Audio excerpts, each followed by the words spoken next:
Hello, সবাই কেমন আছেন? আশা করছি ভালো আছেন। তো আজকে আমি চৌরাস্তা বানাইছি। খুব কষ্ট হয়েছে এই চৌরাস্তাটা বানাইতে। আমি এর আগে দুইটা পর্বে দেখাইছিলাম, আগে টি জাংশনে কীভাবে ড্রাইভ করতে হয় আর গোল চক্করে কীভাবে ড্রাইভ করতে হয়। তো ওই দুইটাতেও অনেক কিছু বলা হয়েছে, তারপরেও চৌরাস্তায় একটা বিশেষ ব্যাপার আছে, এই কারণেই এই কষ্টটা আমি করছি শুধুমাত্র আপনাদের জন্য। তো আজকে আমি দেখাবো যে চৌরাস্তায় কীভাবে একটু কেয়ারফুলি সেফলি ড্রাইভ করবেন নতুন ড্রাইভাররা যারা আছেন তাদের জন্য। তো আজকে আমি এই গাড়িটা চালাবো। দেখেন কত সুন্দর একটা গাড়ি, স্পোর্টস কার।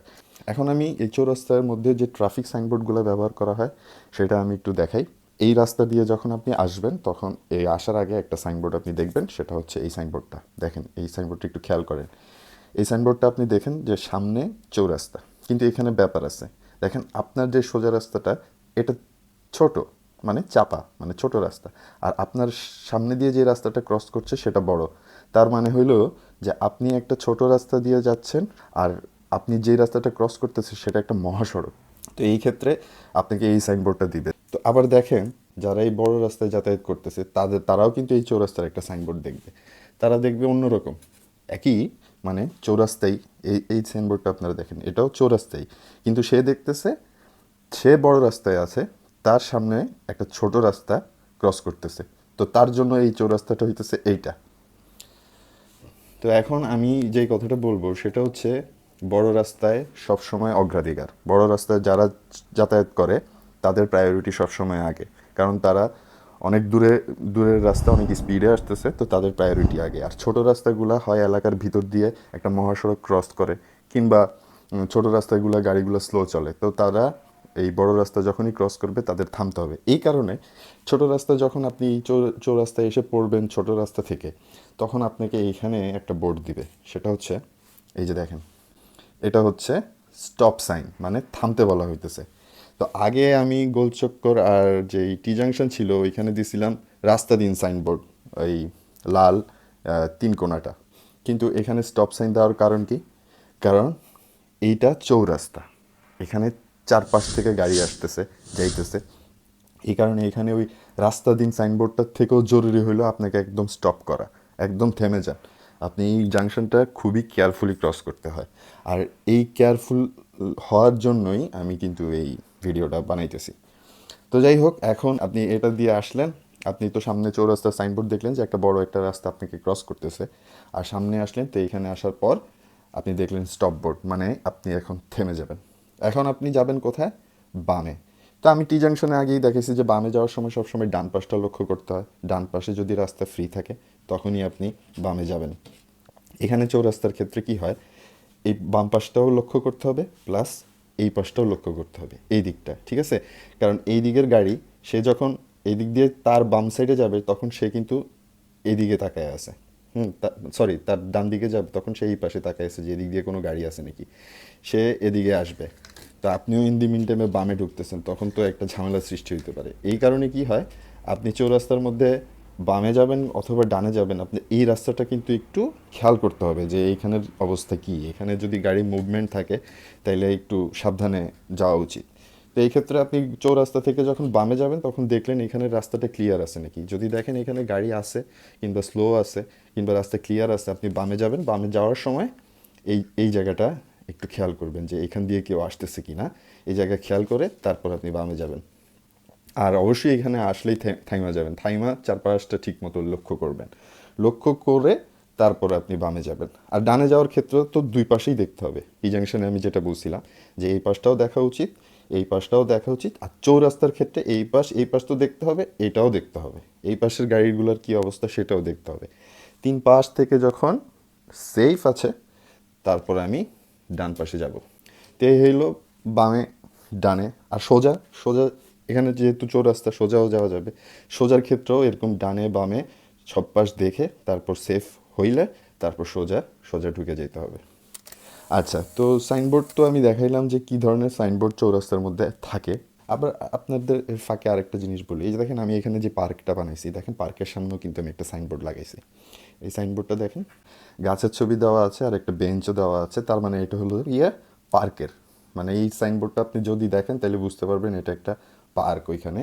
আর এই যে দেখেন এখানে যে হোটেলটা বানাইছি, হোটেল কিভাবে চিনবেন? আপনি তো গাড়ি দিয়ে যাইতেছেন, আপনি হয়তো টায়ার্ড, আপনার রেস্টের দরকার, তো হোটেল থাকে এরকম হাইওয়ের পাশে। তো হোটেলগুলোর সামনে এই সাইনবোর্ডটা থাকে। এখানে বিছনার মধ্যে একটা লোক শুয়ে আছে। তো এটা দেখলে মনে হইতে পারে যে এটা মনে হয় হসপিটালের চিহ্ন, আসলে না, এটা হচ্ছে হোটেলের চিহ্ন, যে এটা এখানে থাকার ব্যবস্থা আছে। আর যদি এই চিহ্নটার মধ্যে যদি এখানে একটা লাল চাঁদ আঁকা থাকে, লাল চাঁদ অর্ধেক, সেটা দেখলে বুঝতে হবে যে এটা হয়তো স্বাস্থ্যকেন্দ্র কিংবা হসপিটাল কিংবা ক্লিনিক আর কি। তো এগুলো হচ্ছে নীল কালারের চারকোনা সাইনবোর্ডগুলো তথ্যমূলক সাইনবোর্ড, সেটা আমি ট্রাফিক সাইনবোর্ডের পর্বগুলোতে বলছি। আর দেখেন, যারা মহাসড়ক ব্যবহার করতেছে, ঠিক আছে, যারা এই হাইওয়েটা ব্যবহার করতেছে, তারা কিন্তু কোনো থামবে না। আপনারা একটা জিনিস দেখেন, এই যে আমি এই রাস্তাটার মধ্যে একটা সাদা দাগ দিছি, এই দাগটার মানে কি জানেন? এই সাদা দাগটার মানে হলো স্টপ, মানে আপনাকে থামতে। তাদের মধ্যে কিন্তু কোনো সাদা দাগ দেওয়া হয়নি, মানে তারা যে চলে যাবে। কিন্তু তারপরেও তাদেরকে যে সাইনবোর্ডটা দেওয়া হয় চৌরাস্তায়, এই যে এই এই সাইনবোর্ডটা হলো যে ঠিক আছে, আপনি বড় রাস্তায় যাচ্ছেন, তারপরেও একটা ছোট রাস্তা আপনাকে ক্রস করছে, তার মানে আপনি একটু সতর্কভাবে যাবেন। এই না যে আপনার রাস্তা ফ্রি বলে আপনি শুধু স্পিডে যাইতেই থাকবেন, না, ব্যাপারটা এরকম না। সাইনবোর্ডটা দিচ্ছে আপনাকে সতর্ক করার জন্য, কারণ অনেকেই না বুঝে না শুনে চলে আসতে পারে। তো আপনি যদি স্পিডে আসতে থাকেন তাহলে অ্যাক্সিডেন্ট হওয়ার সম্ভাবনা থাকে। এই কারণে আপনি যদি এই জাংশনটা একটু, হ্যাঁ, আপনারই অগ্রাধিকার, আপনি যখন হাইওয়ে ব্যবহার করতেছেন, কিন্তু তারপরেও একটু যদি স্লো করে চলেন, এটা সবার জন্যই ভালো আর কি। এই কারণে এই সাইনবোর্ডটা দেওয়া হয়েছে। তারপরেও স্পিডে যদি আপনি চলে যান, কোনো সমস্যা নেই।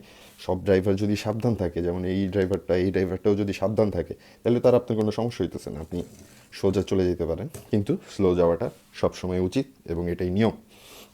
তো আপনি এই রাস্তা দিয়ে গেলে দেখলেন তো আপনার কি সিস্টেম, আপনার এখানে থামতে হবে, থাইমা চারপাশটা দেখতে হবে ঠিকঠাক মতো আছে নাকি, আপনার জন্য সেফ নাকি, তখন আপনি যান।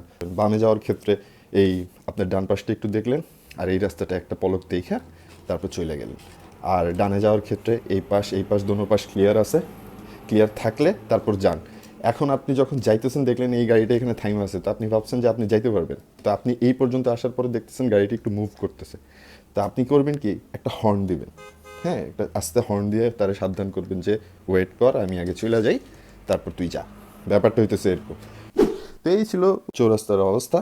আর এখানে দেখেন আমি যে পার্কিং লটটা বানাইছি, এইখানে এই পার্কিং লটের ভিতর সামনেও কিন্তু একটা সাইনবোর্ড দেওয়া থাকে, সেটা হচ্ছে এই যে এটা ভিতরে নীল, এটা তথ্যমূলক সাইনবোর্ড, মানে এই সাইনবোর্ডটা দেখলে বুঝবেন যে ওইখানে গাড়ি পার্কিংয়ের ব্যবস্থা আছে।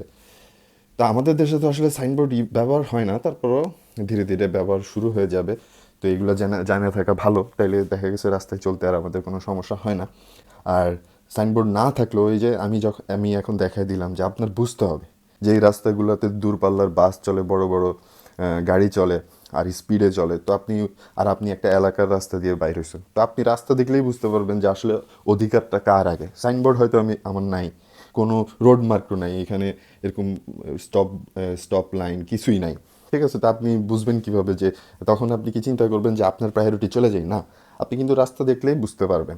আপনি একটা ছোট গ্রামের এলাকার রাস্তা থেকে হঠাৎ করে আরেক এলাকায় ঢুকবেন, হ্যাঁ, তো ঢুকার আগে এখান দিয়ে একটা মহাসড়ক গেছে, তো আপনি মন চাইলেই ঢুকে গেলেন, তাহলে তো বিপদ হবে, কারণ এই মহাসড়কের গাড়িগুলা প্রচণ্ড স্পিডে চলে। আপনি চাইলেই মন চাইলেও আর আপনি ঢুকে গেলেন, সেটা খবরদার, খুব সাবধান। খুবই ভয়ঙ্কর ভয়ঙ্কর অ্যাক্সিডেন্ট এই চৌরাস্তায় হয়, যেই সব চৌরাস্তাগুলা এরকম মহাসড়ক ক্রস করছে। এমনি নর্মালি এলাকার ভিতরে যে চৌরাস্তাগুলো থাকে সেগুলো তো যেমনি ইচ্ছা সামনে ড্রাইভ করে মনে করেন যে হয়তো একটু ট্রাফিক লাগে কিন্তু চলে যাওয়া যায়, কিন্তু মহাসড়কের গুলাতে কিন্তু এই চৌরাস্তা খুবই ডেঞ্জারাস। আপনি মনে করেন কোনো খেয়াল করেন নাই, হঠাৎ করে সোজা আসছেন, সোজা ইসা আপনি ঠিক মতো তাকান নাই, ডানে বামে দেখেন নাই, হঠাৎ করে চলে যেতেছেন, এই পাশে একটা দ্রুতগামী বাস আসতেছে, সে মনে করেন ব্রেক করতে, বড় বড় গাড়িগুলোর কিন্তু ব্রেক করলেও একেবারে সাথে সাথে ব্রেক করা যায় না, ওগুলোর একটা টাইম লাগে। তো ব্রেক করতে করতে সে হয়তো আপনাকে দেখে ব্রেক করছে, কিন্তু সে ব্রেক করে কন্ট্রোল করতে করতে আপনাকে মেরে দিতে পারে। আর যদি মোটর সাইকেলে থাকেন তাহলে তো বুঝতেই পারতেছেন কী অবস্থা। যারা মোটর সাইকেল চালাইতেছে তাদের তো খুবই কেয়ারফুলি এই ধরনের জাংশনগুলোতে খুব কেয়ারফুলি ড্রাইভ করা উচিত। নতুন ড্রাইভার যারা, আপনারা সবসময় করবেন কি, স্পিডে চালাইতে তো ইচ্ছা করে, এটা আমি যখন নতুন ছিলাম আমারও ইচ্ছা করতে স্পিডে চালাইতে, কিন্তু স্পিডে চালানো, আমি আজকে ড্রাইভার হইলাম, আমার কি আর চালানোর সুযোগ নেই, সারা জীবনই তো পড়ে আছে।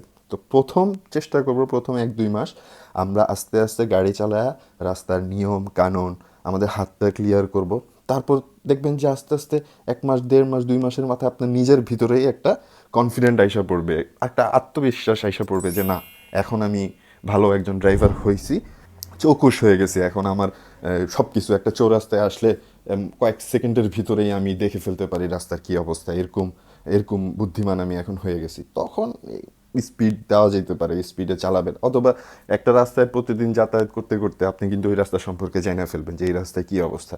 তখন আপনি জানবেন যে এই রাস্তাটা এই জায়গাটায় ফ্রি থাকে, এই জায়গাটায় ট্রাফিক থাকে, এই জায়গায় অ্যাক্সিডেন্টের সম্ভাবনা বেশি, কিংবা এই জায়গায় নিরাপদ বেশি। তো এইগুলো জানা গেলে তো তখন আপনি স্পিড দিতে পারবেন, কোনো সমস্যা নেই। স্পিড দিয়ে চালাইতে কার না ভালো লাগে। কিন্তু নতুন অবস্থা সবসময় আস্তে আস্তে গাড়ি চালাবেন, রাস্তা দেখে শুনে বুঝে চালাবেন। বুঝে চালায় যখন আপনি পাক্কা ড্রাইভার হয়ে যাবেন, তাহলে তো কোনো কথাই নেই। আর ড্রাইভিং এমন একটা জিনিস যেটা আপনার সারা জীবন কাজে লাগবে।